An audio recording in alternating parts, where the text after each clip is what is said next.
الحمد لله رب العالمين والصلاة والسلام على سيد الأنبياء والمرسلين أما بعد فأعوذ بالله من الشيطان الرجيم بسم الله الرحمن الرحيم الصلاة والسلام عليك يا رسول الله وعلى آلك وأصحابك يا حبيب الله الصلاة والسلام عليك يا نبي الله وعلى آلك وأصحابك يا نور الله. Respected teachers, guests and my parents and my colleagues, Assalamu alaikum wa rahmatullahi wa barakatuh. Dear Islamic brothers, it is a very special day. It is a day of Imam Ahmad Raza Khan rahmatullah ta'ala alayh. Today my topic is a brief biography of Imam Ahmad Raza Khan rahmatullah ta'ala alayh. First of all, I will deliver the excellence of Durood Sharif. In number 2, an specious birth of Ala Hazrat. Number 3, an event of Ala Hazrat.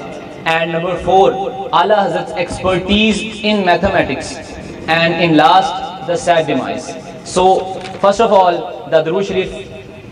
Ala Hazrat Imam Ahle Sunnat Maulana Shah Imam Ahmad Raza Khan rahmatullah ta'ala alayh writes in Fatawa Razviya volume 23 page 122. Sayyidina Mawahib radiyallahu ta'ala anhu says, I saw the beloved Rasul sallallahu ta'ala alayhi wa sallam in our dream. The Rasulullah sallallahu ta'ala alayhi wa sallam said to me, you will intercede for 10,000 people. 10,000 people on the day of judgment. I asked, Ya Rasulullah alayhi wa sallam, how did I gain such a great status? Rasulullah sallallahu ta'ala alayhi wa sallam said to me, you will recite the Durood Sharif and send its reward to me. Sallu ala al-Habib sallallahu ta'ala ala Muhammad sallallahu ta'ala alayhi wa sallam. And number 2, Ala Hazrat Imam of Ahle Sunnat, reviver of Sunnah, eradicator of Bidah, scholar of Sharia and guide of Tariqah, Hazrat Allama Maulana Al-Haj Al-Hafiz Al-Qari Al-Shah Imam Ahmad Raza Khan rahmatullah ta'ala alayhi was born on Monday 10th Shawwal al-Mukarram 1272 and according to Hijri calendar 14th June 1856 at the time of Zohar Salah in Jasuli, one of the areas of Bareilly Sharif, India. And his birth name is Muhammad, and his grandfather Maulana Raza Ali Khan rahmatullah ta'ala alayh called him Ahmad Raza, and he famous with the same name. Sallu ala al-Habib sallallahu ta'ala ala Muhammad sallallahu alayhi wa sallam. And number 3, Sayyid Ayyub Ali says that when Ala Hazrat was a child, a teacher used to come to his house to teach him the Holy Quran. One day while teaching, the teacher asked Ala Hazrat again and again to utter a word of a Quranic ayah. But Ala Hazrat rahmatullah ta'ala alayh could not utter as his teacher do. The teacher would pronounce the word Zabar, and Ala Hazrat rahmatullah ta'ala alayh pronounced the same word with Zair. When Ala Hazrat's grandfather Maulana Raza Ali Khan rahmatullah ta'ala alayh noticed this situation, he called Ala Hazrat rahmatullah ta'ala alayh closer and asked for the Holy Quran would be seen. So the correct word would be seen. The Holy Quran, he discovered that the scribe had mistakenly written Zabar in the place of Zair. What Ala Hazrat rahmatullah ta'ala alayh pronounced this word?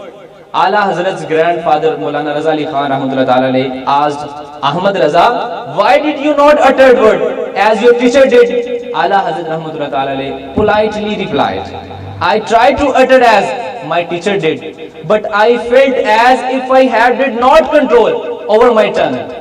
Sallu ala al-Habib sallallahu ta'ala ala Muhammad sallallahu alayhi wa sallam. When similar incidents took place many times, Ala Hazrat rahmatullah ta'ala alayh in solitude, son, be honest with me. I promise I did not tell anybody.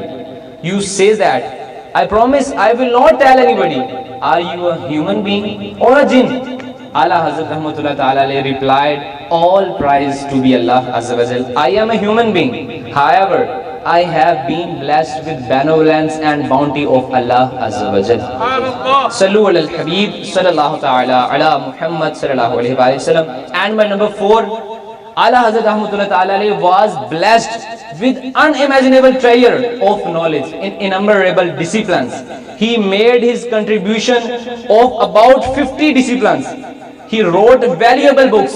He possessed that expertise in almost every discipline. He had such a perfection in ilm tawqeed, science of the determination of timing of salah and fasting, that he would set his clock merely by looking at the sun and daytime and looking the stars in night.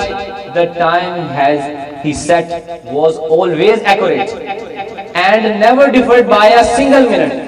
Ala Hazrat Rahmatullah Ta'ala was exceptionally skilled, and Ala Hazrat Rahmatullah Ta'ala once Dr. Ziauddin, the Vice Chancellor of Aligarh University, who possessed foreign degrees and awards, visited Ala Hazrat Rahmatullah Ta'ala to seek the solution of a mathematical problem.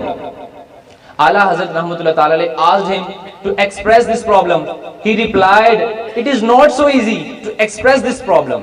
He asked again, "Express a bit." The Vice Chancellor described the full complexity of problem, but to his astonishment, Ala Hazrat Rahmatullah Ta'ala instantly provided a satisfactory solution. Stunned by listening to the correct answer, Dr. Ziauddin said, "I made up my mind to go to Germany for the solution of this problem, but fortunately our professor of Islamic studies, Maulana Sayyid Sulaiman Ashraf Sahib, guided me to come here. It seems as he looked already were in the solution to the sum books, he went back with pleased and satisfied. He becomes so impressed by the grand personality of Ala Hazrat Rahmatullah Ta'ala alayhi. Sallu ala al-Habib sallallahu ta'ala ala Muhammad sallallahu alayhi wa sallam. And in last, Ala Hazrat Rahmatullah Ta'ala alayhi passed away on 25th Safar Muzaffar 1340 according to Hijri calendar, 1921 on Friday at the time of Zohar Salah 2:38 p.m. according to India Standard Time, as the Muezzin says uttered, Hayya alal falah,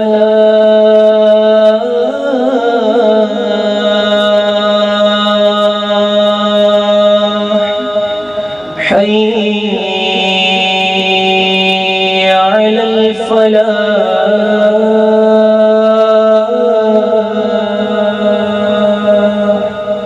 Ala Hazrat Rahmatullah Ta'ala alayhi departed this life.